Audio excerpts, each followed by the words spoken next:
mmenizoea, huwa ni mwenye kuguswa na matukio uwanjani, na mmeizoea taasisi ya Al-Hikma Foundation kuwa ni taasisi ya kiutu, taasisi inayoguswa na matukio. Mwaka jana, mwaka juzi, tuliwasakasaka na kuwatafuta baadhi ya watu walioroa kwa namna moja ama nyingine, lakini mpaka leo siku ya 5 tumenyamaza. Kwa nini tumenyamaza? Tumenyamaza kwa sababu tupo katika utafiti.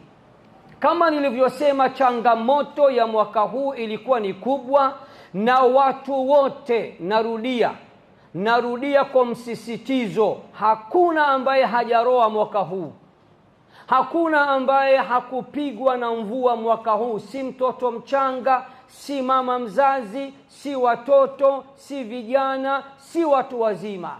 Na jicho la Mola linaona kwa mapana na marefu. Mola, na kuomba kwa huruma zako na baraka zako, wote uwabariki na uwatazame kwa jicho la huruma. Sisi kama Al-Hikma Foundation hatuna upeo wa kuona kila kitu.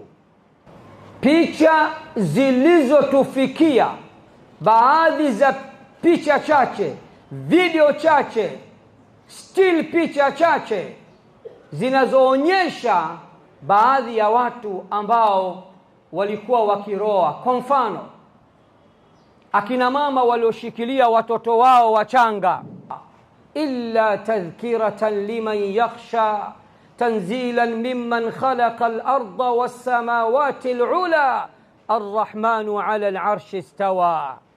Wakaamua tukukaa kwa kuhofia watoto wasije wakapigwa na homa, wakaamua kuchukua shungi zao na kuwafunika. Kuna picha imetrendi ya dada mmoja aliyevaa hijabu au ushungi wa pinki. Sisi Al-Hikma Foundation tunazikusanya picha zote, na kama kuna mwandishi wa habari hapa leo ana picha za akiba atupatie.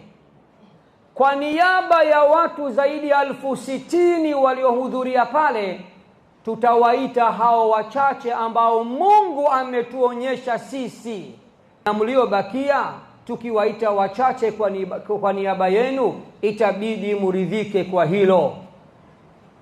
Toshekeni ya kuwa Mungu amewaona nyote.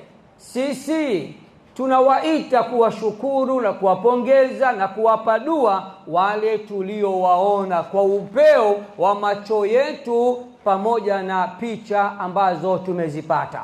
Kwa hiyo pengine leo au kesho nitatoa taarifa ya kuwatafuta wafuatao ambao tunakusanya picha zao. Siwajui, nitaomba nitafutiwe kupitia picha tutakazoweka katika clip ambazo tutazitoa. Uongofu Hub TV, the center of Islamic guidance.